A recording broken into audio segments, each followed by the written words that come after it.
Ladies and gentlemen.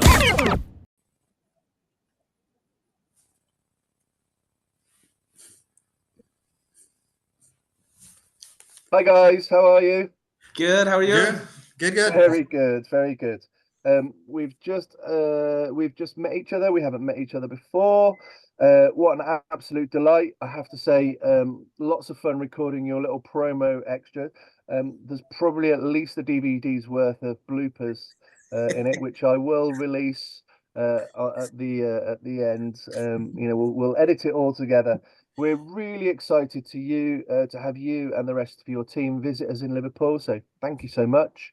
Thank you so much for having us. Yeah, we're really looking forward to it. We kind of we've been able to expand this year, primarily because I was running the festival by myself, and doing everything and doing it is just too much for one person. We've got a new co-director, which is Jen, who I think you've met actually, possibly because she knows Tej. You may have met. I met her at Sniff. Yeah. I believe the short notice Improv Festival a bit tired. Yes. Yeah, Is she coming this year as well? I'm not sure. I haven't. I know he's announced some, but I haven't followed too closely yet. Could be. It's a long way till Easter. So yeah, we haven't thought about Easter yet. But this is the week after Easter. We thought about that. Yeah, it is the week after Easter, which is good time. So all the treats will have been eaten. We'll all come slightly overweight and ready to burn off that winter fat as we try to get beach ready, as they say, or as I say, no, that's not happening. Anyway, I could rattle on all night, so apologies. So first question, for the pair of you, how did the show come about? I know it's short form, but is it thematically led? Is it kind of obviously you use ask fors, but I assume what's the show like? How was it constructed? What was your inspiration for the show? There's a few questions in there for you. Maybe you should take this since I'm the youngest member. Kind of. No, I think like a lot of us, we probably have done like improv for a long while, mostly doing long form improv. And I think like in the midst of everything, maybe you forget about like short form improv a little bit. And then during the pandemic, a few of us, met with like 2 meters distance outside in the park and just, just doing short bits and having a lot of fun and laughs. And, after that, like a few of us competed in like a Norwegian championship for like theater sports, and we grabbed a silver medal.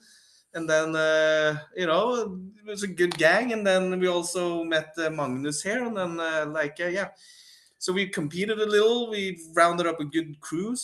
And then we enjoyed like doing short form improv with a lot of emphasis on just creativity, having fun, enjoying being in the scenes. And right now, I would say for the format, we have like an idea in terms of how to, because usually there's just like we have a number of really like fun setups and games that we bring on with like a really fast driven energy. But now we have sort of like a thought that we could end up doing in Liverpool that we want to package it around, if I'm probably summarizing it.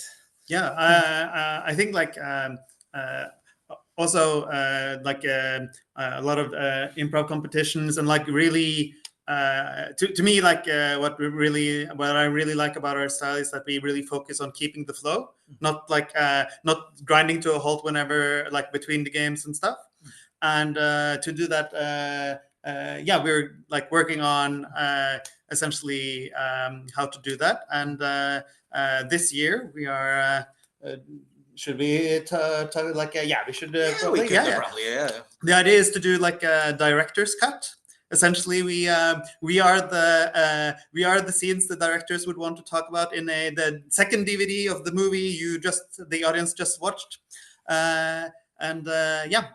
We sort of pack our games in as sort of snippets of a longer movie, but where we do short form games and try to have it be sort of very immersive and like sort of keep the energy all the way through. That's the goal, at least. So I also think like some of the feedback we've gotten in terms of it's yeah, like you said, there's not a whole lot of breaks that you often see in short form. Like, oh yeah, what do you do now? And like, no, we need to go faster. So I think like people say that it's sort of like it's watching short form, but it feels like more long form, but in a short form way. I don't know. I don't know. But also like in terms of kind of what we do in our day to day, like we're a house team at Improv Nuff, the Oslo like community that plays at Chateau Neuf. If you're familiar, we also do the Oslo Improv Festival, and yes, we performed there regularly. About I think like about once a month, at least last year. I think we're performing a little less this year, but also like almost once a month ish. Yeah. It's really interesting because this is not the first conversation where I've had recently where people are starting to re-explore short form and then kind of coming up with this sort of hybrid, which is exciting to kind of go because it's very much a journey. I started in short form. I used to perform once a week. We did it for 2 years. We got really good at it, really slick and all that. And then you kind of went, oh, I was introduced to long form and you kind of get seduced. You kind of go, well, that's kind of, that's what you first set out to do. But actually, I think there's a lot in terms of playing around with short form. I developed a format which I've never made. So I'm now I direct improv and sort of come up with show formats. So I'll give you this one. It's called the chemistry set, and you use the periodic table, and you group the periodic table into a physical, a verbal, a thing like that, and you learn the keyboard's worth of games, and you give the keyboard to the audience. It choose an element from that keyboard, and you use a Prezi or whatever, and it just brings up the game, and you build a set, and there's no ask fors. It's the audience theme the evening, so you could do the chemical elements of love or whatever it might be, so you can kind of smash that all together and see what happens. So there you go. Probably figure out if you have chemistry. There you go. Hey, already. So yeah, oh brilliant. Oh, that sounds I can't wait. That sounds fantastic. We've got a few other short formers teams who are visiting us. So we've got a great team from Birmingham called Box of Frogs. I don't know if you know those guys. John runs Birmingham Improv Festival. And then we've got a solo short former which is a really interesting experiment where the audience become the players in the short form game. So that's a solo piece by a guy called Ian Luke Jones, who's also a great guitarist and lyricist. So I think short forms kind of was forgotten for a little while, if I'm honest, and it was the purists who were kind of keeping it going. I think there's definitely people who are looking to kind of look back and kind of go, well, it was really good actually. Why were we so keen to jettison it? So yeah, I'll be looking forward to seeing what you guys do with it. One of the things that I really like about short form, having played also playing a lot of long form, is that it's sort of you get sort of a unique way of sort of like embracing your inner weirdo in a way, because short form really allows you to go there, because the short form itself sort of takes care of the structure. So if you're really going a bit all over the place, the show still makes cohesive sense, and you can still you give the audience a package they can understand. And but if you do like that in a long form and you go like fully abstract and like everything's like weird and stuff, they'll probably be confused unless you do some editorial moves. But I think short form, it's like a very even though you're playing the games, I think like the restrictions of it means that you're that much more creative, I find. So they always say the boundaries make you kind of you can look at it two ways. Boundaries either restrict you, or you fight against the restrictions and find creative ways to overcome those boundaries. And I think the latter, or the second one, is much more exciting. So don't feel like it's a straitjacket. Actually, what can you do within that? And that's where, like you say, you can release your inner inner weirdo, and you can, because you haven't got to think about the structure. And that's what I think is often with long form, is you have to spend a long time, I think, to understand story structure, understand how potentially plays operate, sort of ebb and flow. Whereas I think with short form, you can kind of go, just smash it out and just go. It's like a kind of flicker book style. So it's almost like a comic book, with the different cells. And they don't have to make sense because the audience will make sense of it overall. We as humans, we're very keen to find structure and logic in, oh, that happened, that the abstract scene there happened because it's the inner monologue of blah blah blah. At a later point, they will find reasons to make it work. Cool. Really looking forward to this, man. It's always been nice at the festival too. It might be one of the questions, but what I love about festivals, just so many ways of doing improv, and I think it's just so cool. When you go to festivals, you get to see the whole variety. So you get so inspired really to see like other people doing their stuff. I mean, like every time I go to a festival, I go home and I feel so ready. Just to do more improv, and it's like, I want to do this, I want to do this, I want to do this, I want to do everything. Yeah, it said last year we had a 4-hour improvised. So we have a dancer who works on pole, so like a pole dance, and she did 4 hours. So and it's non-stop, and it becomes like this sort of hypnotic almost, like the movement, and then there would be random things thrown in lighting wise that would complement the work. But we tried loads of, we don't limit improv to necessarily to spoken, word based. So we've worked with the crossover between clown and fool and improv. So we had Joe Tramarco, who's a professional fool, who has a sort of structure, but actually it all starts with an interview with the audience, and it's about female masturbation. And it just becomes this riot of color and noise and laughter from the audience. So, like you say, festivals are really inspiring to kind of go, oh, that's where this area of the country or this area of the world is headed towards. And you almost start to see, oh, well, where are we at, or where is this at? And you kind of go, I've always say to my students and to myself, is to be like a magpie. Take the shiny bits that you kind of go, oh, I haven't seen that before, and kind of and add it to your toolbox, because you kind of go, oh, okay. I went to a festival, I saw them a series of monologues, and I was like, oh, well, how can we reinvent the monologue but with a large group of people? So then I created this thing where you have interconnected monologues, and you've got 10 monologues going on. And I was like, there's no way an audience, I want to see what happens. There's no way an audience could follow those individual storylines. And bizarrely, they can. So it's kind of went, whoa, okay. So you kind of go, I almost like to try things to test things to breaking point, and then kind of see what happens.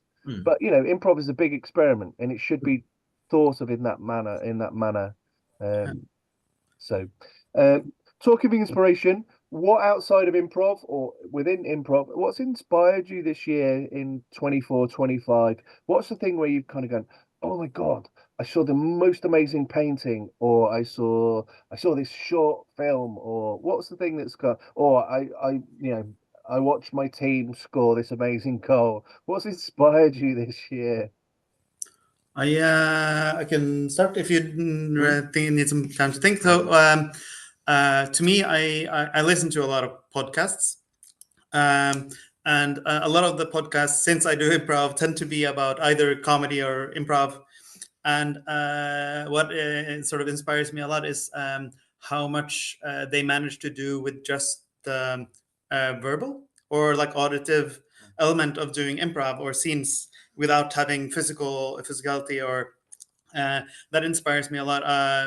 I did before I started doing improv at all. I did some sketch like for like the internet web sketches, and so at a lot of my improv careers, when I picture what I want to do on stage, it's always a lot of I'm thinking as in the editing room with like I can change the scene with like a just like a lime. I can do like sound and lights are at my command, and I can play with the camera, things that you cannot really like, or it's like it's a lot harder to do on stage. But one of the things that I'm like really inspired by is that I think like ways of including music that isn't necessarily for singing, I think is maybe what I've been inspired the most of this year. Uh, Not that I've managed to do anything with it yet, but that's currently kind of what I'm thinking about. So, like, do you mean like film scores or sort of more abstracted? So more, but kind of like I was thinking like something akin to maybe having the sound guy be more of an active participant in the scene necessarily. It's kind of vague, but like in podcasts they use a lot of mood, but they do it in post, right? So they can do a lot kind of stuff, and they use sound effects to enhance. They can play back audio and playing back what their co-host said like just minutes before. Like a lot of these things that make for very good comedic moments in a podcast. That I'm thinking like, at the stage we have like two additional what are ways you can incorporate the sort of like similar effects to a show is kind of what I'm thinking about. So are you saying, can we apply the same audio techniques but as an improv technique? So we're going to go back and listen to that same little section again, or are you talking about doing that live, or are you talking about directly applying the sort of overdubbing of stuff?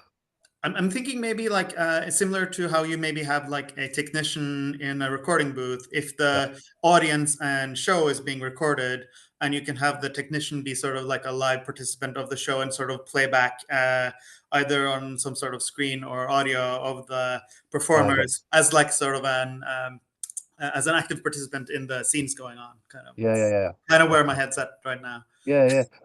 Boom Chicago were playing around with something like that in 2000, I think. Their drummer was also their audio / early AV tech. So he would be kind of listening into what the show, and he would record bits and bobs, and then very crudely, it was I think it was just like an electronic recording device that he had, and then he would rewind and then play into a microphone in a really crude way, but the principles were the same. So no, that sounds really cool. That sounds really good. I like that. And also I did like at the same time I also did multicam. So like if you have different cameras, like if we're going to talk about it, like one of my favorite genres is of kind of when I just want to chill out is I enjoy like anime a lot because it's kind of childish, very expressive, and very fun. And I think if you were to do like an anime show, something like that would help a lot with things like having cutting between different angles for reactions, and like having somebody in a tech booth that has the video recordings and can sort of show and clip and play around while the actors do the necessary logistics to have the sort of editing pace that I think you might need if you want to do like a more quicker paced anime kind of tribute. Yeah. No, I get that. My son's a big anime fan. He's got everything under the sun. He's got bookshelves of manga and all sorts. It's like, oh, and which little toy have we got today? He's 21, so he loves his stuff. There's a theater in Japan. It's called Theater 2.0, and they do live anime in theaters, and it's really interactive. So you have chat screens and stuff like that people, they have that, so it's really interactive, and they play around with all sorts of different costuming and all sorts of things. It's really, can't remember who I think it was it Pig Lung or Iron Pig? I know it's something to do with pig. It was a British company who went over and worked with them, with both a Japanese theatre company, and it's become this huge phenomenon over there. It pays like yeah, but it's like 1,000-seater venues, which they set up, and then it's all sort of in the round, so you're all kind of in there, and it basically tours here, there, and everywhere. It makes a lot of money and looks amazing. Okay, question. What's inspired you? It could be anything, right? Yeah. Outside, inside, I read a lot of books, and I just love Terry Pratchett. I know you do as well. I just like I don't know, the fantasy, the satire, the witty humor. That's sort of a lot of times when I read it, I just like I don't know, I get inspired also by doing improv with my friends. I don't know, because it's just like the things we can come up with and make up on the spot, and just like co-create like stories, like there's no end to what that can be. And I just just to be able to do this, and like we're grown up people imagining stuff. I just like, there's something so simple and playful in doing what we do. And I think like I don't know. It's just that's inspiring in itself. And another thing I just thought about, like I think was it Chris Mead who did like he had a workshop at the Oslo Improv Festival called Dare to Be Controversial, because a lot of the times it's just I don't know, he stresses like the simplicity and repetition, just like repeating, and like things need to go fast, but it doesn't have to be complicated. You just like brick by brick by brick. So if I say something, you say the same, I say the same again, you say the same. It's just like with the nuances in the way you say something, that's just like actually pretty genius. The way you use your like tone or voice or like posture, but you're saying the same thing. It's just like stuff can be really simple, but it could add a lot of meaning. And I just thought, like, yeah, a lot of times you probably think like, I'm going to be 10 steps ahead. No, well, my job is just to react to whatever you're saying right now. That's my only job. Not, it's just sometimes you don't have to overcomplicate things. It's just being right there, and then you don't listen to respond. You just listen to listen. Yeah, I agree. Keep it simple and listen and respond. Or as a guy said to me, listen with your eyes and ears, which I thought that's really interesting. Listen with your eyes and ears. And he talked, Todd talked extensively around. So Todd Stashwick was part of Burn Manhattan, who was a New York company who was directed by Shira Pivin, who's a film director. Adam McKay, who works with Will Ferrell's her husband. And Adam was in the same company as Todd, called Burn Manhattan. So famously, Todd is. Do you guys watch Buffy the Vampire Slayer? I probably did when I was. It's been a while. It was on TV. Yeah, it was on TV Yeah. here in Norway. Yeah. So Todd was Dracula, the traditional Dracula in Buffy. Okay, yeah. So and he talked about the idea of the improviser and predator mind. So the idea of, when a cat hunts like a fly in the house, how everything is, they're very loose, they're very still, but they're not frozen, but everything is focused around that, and they're waiting. I want to consume the scene. I want to consume everything that's been given to me. And that idea of flow state, where you kind of do a 25-minute set and you go, oh, it only felt like a minute. The idea of flow state and the idea of that kind of predator on the prowl, always listening with your eyes and ears. Always remember that. It was very, very cool. Okay. So I'm going to wrap us up there, my lovely friends. So thank you so much. We can see you guys at the festival. It's called Far and the Rest of the Family. Short form extravaganza all the way from Norway. And we're looking forward to having you playing in as part of a double bill with another local team, which is called Stupid, who are a sort of UCB based duo act, which is Al and Mikey, who are both locals, and you will have a ball. Thank you so much. I really appreciate your time and your insight. Really interesting. I could carry on this on all night. Yeah, we got plenty of time to catch up when we come to Liverpool, and Exactly. we really look forward to seeing all of you. And that's also the plus about festivals. It's just a joy to come and see your community, your theater, meet new people, meet old friends. Just we love the whole thing. We love the whole improv community, and we can't wait to hang out. Oh, well, we will certainly hang out. There are lots of socials planned, etc. So, yeah. Cool. Thank you so much. Yeah!